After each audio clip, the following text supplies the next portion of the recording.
പ്രിയമുള്ള അങ്കമാലി നഗരസഭാ പ്രദേശത്തെ ജനാധിപത്യ വിശ്വാസികളെ, സഹോദരങ്ങളെ, സുഹൃത്തുക്കളെ, ഞാൻ 20-ാം വാർഡിൽ നിന്ന് തെരഞ്ഞെടുക്കപ്പെട്ട തിരുമൂർത്തിയാണ്.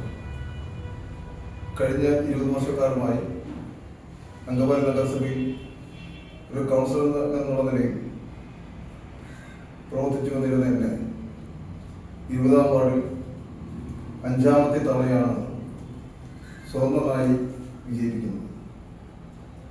കഴിഞ്ഞ 20 വർഷക്കാലം അങ്കമാലി നഗരസഭയിൽ ഒരു കൗൺസിലർ പ്രവർത്തിച്ചു വരുമ്പോൾ ഞാൻ ശരിക്കും എൻ്റെ മനസ്സാക്ഷിയോടും ചോദിക്കാറുള്ള ചോദ്യം, യഥാർത്ഥത്തിൽ എന്നിൽ വിശ്വാസം അർപ്പിച്ച് എന്നെ ജനങ്ങളെ ഏൽപ്പിച്ച ദൗത്യം പൂർത്തീകരിക്കുവാൻ കഴിഞ്ഞോ എന്ന് ചോദിച്ചാൽ തീർച്ചയായും കഴിഞ്ഞില്ല എന്ന് തന്നെ ഞാൻ പറയും.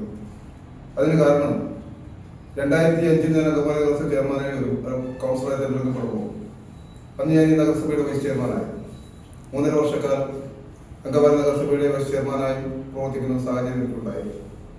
അന്ന് മുതൽ ഇന്ന് വരെ അങ്കമാലി നഗരസഭയുടെ ബഡ്ജറ്റ് ബുക്കിൽ അച്ചടിച്ചു വെച്ചിട്ടുള്ള യാതൊരുവിധ വികസന പ്രവർത്തനവും നമുക്ക് വ്യക്തമായും നമ്മുടെ കൺമുമ്പിലുള്ളതുമായ ഒന്നും നടക്കാതെ പോയിട്ടുള്ള പാർക്ക്, അതുപോലെ ടൗൺ ഹാള്, അതുപോലുള്ള മറ്റ് അടിസ്ഥാന സൗകര്യങ്ങൾ, അതിനെല്ലാം ഒരുപോലെ ഞാനടക്കമുള്ള ഇവിടുത്തെ ജനപ്രതിനിധികളും നേതാക്കന്മാരും ഒരുപോലെ കുറ്റക്കാരാണ് എന്ന് വിശ്വസിക്കുന്ന വ്യക്തിയാണ് ഞാൻ.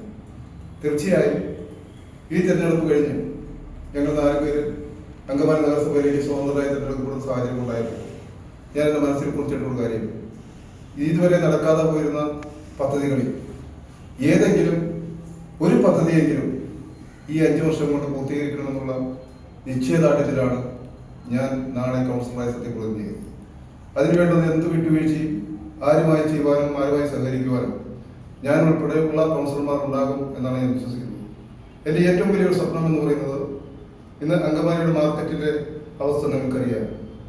ആ മാർക്കറ്റിലേക്ക് ഒരാൾ കടന്നില്ലാത്ത ഒരവസ്ഥയിലാണ് അവിടുത്തെ വ്യാപാരികളും അവിടുത്തെ കച്ചവടക്കാരും പൊതുജനങ്ങളുമെല്ലാം ആ മാർക്കറ്റിൽ ഉറ്റുനോക്കിക്കൊണ്ടിരിക്കുന്നത് എങ്ങനെ അതിനെ രക്ഷപ്പെടുത്താമെന്നുള്ളതാണ്.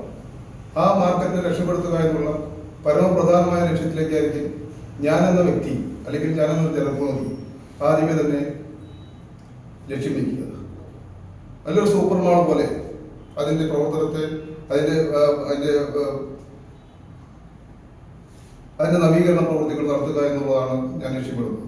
കൂടാതെ തന്നെ അങ്കമാലിക്ക് ഇല്ലാതെ പോയൊരു ടൗൺ ഹാൾ, ഇപ്പോൾ കഴിഞ്ഞ കൗൺസിലിൻ്റെ കാലഘട്ടത്തിൽ പ്രവർത്തനോദ്ഘാടനം നിർവഹിച്ച ക്രിമിറ്റോറിയത്തിൻ്റെയും മറ്റ് പ്രവർത്തനങ്ങൾ സുഗമമായി മുന്നോട്ട് കൊണ്ടുപോകുക, അത് യാഥാർത്ഥ്യമാക്കുക എന്ന ലക്ഷ്യവും ഞങ്ങൾ നിക്ഷിപ്തമാണ്. തീർച്ചയായും ഞങ്ങൾ 4 പേരും ഒരുമിച്ച് നിന്നുകൊണ്ട് തന്നെ ഒരു ആശങ്കയ്ക്കും ഇടവരാത്ത രീതിയിൽ വ്യക്തമായ നിലപാടുകളോടുകൂടി ഏതെങ്കിലും ഒരു മുന്നണിയുടെ ഭാഗമായി നിന്നുകൊണ്ട് ജനോപകാരപ്രദമായ രീതിയിൽ നല്ല പ്രവർത്തനങ്ങൾ കാഴ്ചവെക്കാനുള്ള എല്ലാ സാഹചര്യവും ഞങ്ങൾ ഒരുക്കും എന്നാണ് ഈ സന്ദർഭത്തിൽ എനിക്ക് നിങ്ങളോട് പറയാറുള്ളത്. ലക്സി ജോയ്, അങ്കമാലി നഗരസഭ 25-ാം വാർഡിൽ നിന്ന് സ്വതന്ത്ര സ്ഥാനാർത്ഥിയായിട്ട് വൻ ഭൂരിപക്ഷത്തോടെ 2ാം തവണയാണ് വിജയിച്ചു വന്നിരിക്കുന്നത്. എല്ലാ വോട്ടർമാർക്കും ഈ ഒരു സന്ദർഭത്തിൽ ഞാൻ അതിയായ നന്ദി രേഖപ്പെടുത്തുന്നു. നേരത്തെ വിൽസഞ്ചേട്ടൻ പറഞ്ഞോളം ഞങ്ങൾ 4 പേരും ഒറ്റക്കെട്ടായി നിൽക്കും എന്നുള്ളത് സത്യം തന്നെ. അത് ഏതൊരു കാര്യത്തിലും എന്ത് കാര്യത്തിലും ചർച്ച ചെയ്ത് മാത്രമേ ഞങ്ങൾ നീങ്ങുള്ളൂ എന്നുള്ള ദൃഢനിശ്ചയം എനിക്കുണ്ട്. അതുണ്ടാവും എന്ന് പ്രതീക്ഷിക്കുകയും ചെയ്യുന്നു. പിന്നെ ഈ പറഞ്ഞ വണ്ണം സ്ലോട്ടർ ഹൗസ്, സ്റ്റേഡിയം, പിന്നെ ടൗൺ ഹാള്, അതിനോടൊപ്പം തന്നെ ഒരു കാര്യം കൂടി നഗരവൽക്കരണം കൂടെ അതിൽ ഉൾപ്പെടുത്തിയിട്ടില്ല. അതുകൂടി ചെയ്താൽ നമ്മുടെ അങ്കമാലിക്കൊരു മുഖചിത്രം മാറ്റിയെടുക്കാൻ നിങ്ങൾക്ക് 4 പേർക്കും കൂടി നിന്ന് കഴിഞ്ഞാൽ സാധിക്കുമെന്നൊരു ആത്മവിശ്വാസമുണ്ട്. അത് പൂർത്തീകരിക്കണം. അപ്പോൾ ഈ പറഞ്ഞവണ്ണം മറ്റ് LDFന് 13, UDFന് 12, 2 BJP, 4 സ്വതന്ത്രന്മാരുമാണ് ഞങ്ങളുള്ളത്.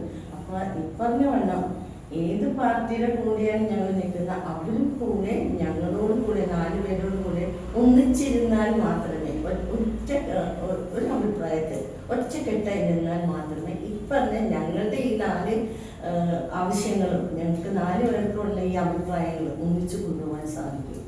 അപ്പോൾ ആ ഒരു രീതിയിൽ നല്ല രീതിയിൽ പോകാൻ സാധിക്കുമെന്നുള്ള ശുഭാപ്തി വിശ്വാസത്തിലാണ് ഞങ്ങൾ നാലുപേരും ഇത്രയും ഭാഗത്ത് വാർത്തകൾ.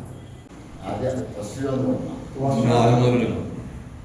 സുഹൃത്തുക്കളെ, അങ്കമാലി നഗരസഭയിൽ വർഗീസ് വിംബ്ലിയത്ത് എന്ന ഞാൻ 2015 കാലഘട്ടത്തിൽ അങ്കമാലി നഗരസഭയിലെ അന്ന് വാർഡ് 23 ഇപ്പോൾ വാർഡ് 24 എൻ്റെ വാർഡ്.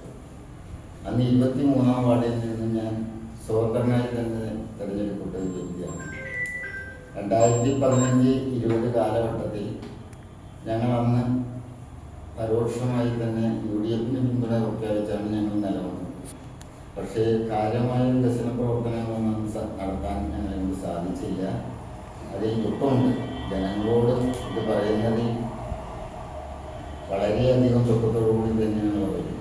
ഞങ്ങളുടെ അജണ്ട വികസനം എന്ന് മാത്രമാണ്. ഞങ്ങളെ ഞാൻ ഈ തവണ നടന്ന മുനിസിപ്പൽ തെരഞ്ഞെടുപ്പിൽ വമ്പിച്ച ഭൂരിപക്ഷത്തിലാണ് എന്നെ എൻ്റെ പാർട്ടിയിൽ നിന്നും വോട്ടർമാർ തെരഞ്ഞെടുത്തത്. അതിന് ഞാൻ ആദ്യമായി തന്നെ എൻ്റെ വോട്ടർമാരോട് എൻ്റെ ഹൃദയംഗമമായ നന്ദി ഞാൻ പ്രകാശിപ്പിക്കുന്നു. തുടർന്ന് ഞങ്ങൾക്ക് 2026 മുതൽ 2030 വരെ കാലാവധി പൂർത്തീകരിക്കുന്നതിന് മുമ്പ് അങ്കമാലിയുടെ വികസന നേട്ടം മാത്രമാണ് ഞങ്ങളുടെ ഉള്ളിലുള്ള ലക്ഷ്യം. അത് നടപ്പിലാക്കുന്നതിന് വേണ്ടി ഞങ്ങൾ അഹോരാത്രം പണിയെടുക്കും. ആ പണിയെടുക്കുന്നതിൽ ഞങ്ങൾ 4 പേരും ഒറ്റക്കെട്ടായി തന്നെ പ്രവർത്തിച്ച് അതിനു വേണ്ട മാർഗനിർദ്ദേശങ്ങൾ ഗവൺമെൻറ്റിലും ഞങ്ങളാൽ കഴിയുന്ന പ്രയത്നങ്ങൾ ഞങ്ങളാലും ഞങ്ങൾ പ്രയോഗിച്ച് അങ്കമാലിയുടെ പുരോഗതി എന്ന ഏക ലക്ഷ്യത്തോടെ മാത്രമേ ഞങ്ങൾ മുൻപോട്ട് പോവുകയുള്ളൂ. അങ്കമാലിയുടെ ഏറ്റവും വലിയ ശാപം എന്ന് പറഞ്ഞ് കണക്കാക്കാവുന്ന ബൈപ്പാസ്, ആ ബൈപ്പാസ് യാഥാർത്ഥ്യമാക്കണം. അങ്കമാലിയുടെ ഏറ്റവും വലിയൊരു ശാപമാണ്. ഇന്ന് ജനങ്ങൾ അനുഭവിക്കുന്ന ദുരിതം എന്താണെന്നുള്ളത് ഇവിടുത്തെ ഭരണകൂടത്തിന് മനസ്സിലാകുന്നില്ല എന്നാണോ എനിക്ക് തോന്നുന്നത്. അതിനൊരു പരിഹാരം ഉണ്ടാവണം എന്ന് തന്നെയാണ് എൻ്റെ ഏറ്റവും ആദ്യത്തെ ആഗ്രഹം. അതിനാൽ ഞങ്ങളിൽ കഴിയുന്ന എന്തും ഞങ്ങൾ ചെയ്യാൻ തയ്യാറാണ്. അതിനുവേണ്ടി അഹോരാത്രം പണിയെടുക്കും എന്ന് മാത്രം പറഞ്ഞുകൊണ്ട് ഞാൻ നിർത്തുന്നു. നമസ്കാരം. ജയ്. നമസ്കാരം. ഞാൻ പി കൃഷ്ണൻകുട്ടി 9ാം വാർഡിലെ സ്വതന്ത്ര സ്ഥാനാർത്ഥിയായി മത്സരിച്ച് ജയിച്ചു. ആശാവർക്കർ കൂടിയാണ് 9ാം വാർഡിലെ. അപ്പോൾ എല്ലാ കാര്യത്തിനും നമ്മുടെ അങ്കമാലിയുടെ വികസനവും നമ്മുടെ വാർഡിലേക്കുള്ള വികസനത്തിനും ഒപ്പം ഈ സ്വതന്ത്ര സ്ഥാനാർത്ഥികളോടൊപ്പം നിന്ന് പ്രവർത്തിക്കുമെന്നും അങ്കമാലിയുടെ വികസനമാണ് ഞങ്ങളുടെ എല്ലാവരുടെയും ലക്ഷ്യം. അപ്പോൾ എല്ലാവരും ഒരുമിച്ച് തീർച്ചയായും ഞങ്ങൾ 4 പേർക്കും ഞങ്ങളുടേതായ അഭിപ്രായങ്ങളുണ്ട്. ഞങ്ങൾ 4 പേരുടെയും അഭിപ്രായങ്ങളെ മാനിച്ചുകൊണ്ട് ഒരുപോലെ നിലപാടെടുക്കുന്ന ഏത് രാഷ്ട്രീയ പാർട്ടിയാണോ ആ രാഷ്ട്രീയ മുന്നണിക്കൊപ്പം ഞങ്ങൾ തീർച്ചയായും നിലകൊള്ളും.